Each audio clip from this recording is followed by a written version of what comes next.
দিল্লিতে ককরোচ জনতা পার্টির নেতৃত্বাধীন আন্দোলন শেষ না হতেই এবার চাকরি প্রার্থীদের আন্দোলনে উত্তাল ভারতের ঝাড়খণ্ড।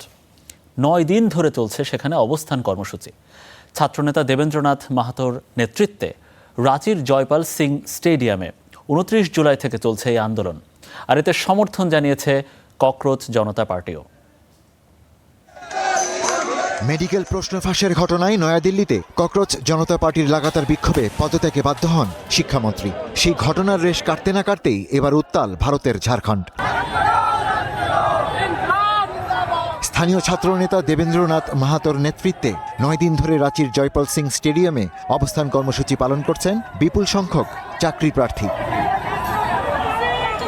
এখানকার আন্দোলনকারীরা 14তম ঝাড়খণ্ড পাবলিক সার্ভিস কমিশন জেপিএসসি সহ সরকারি নিয়োগ পরীক্ষায় প্রশ্ন ফাঁসের ঘটনায় বিক্ষোভ করছেন। সেই সঙ্গে 50 লাখ থেকে 1 কোটি রুপিতে চাকরিতে নিয়োগ বাণিজ্যের অভিযোগ তাদের। বিক্ষোভকারীরা অবিলম্বে 14তম জেপিএসসি পরীক্ষা বাতিল এবং সিবিআই কিংবা রাজ্যের বাইরের হাইকোর্টের অবসরপ্রাপ্ত বিচারকদের দিয়ে স্বাধীন তদন্তের দাবি জানাচ্ছেন। চাকরি প্রার্থীদের অভিযোগের সাথে একমত পোষণ করে আলোচনার জন্য 5 সদস্যের প্রতিনিধি দলকে তার বাসভবনে আমন্ত্রণ জানিয়েছেন ঝাড়খণ্ডের মুখ্যমন্ত্রী হেমন্ত সোরেন। এক্সে দেয়া বার্তায় প্রশ্ন ফাঁসকে জাতীয় সংকট বলে আখ্যা দিয়েছেন তিনি।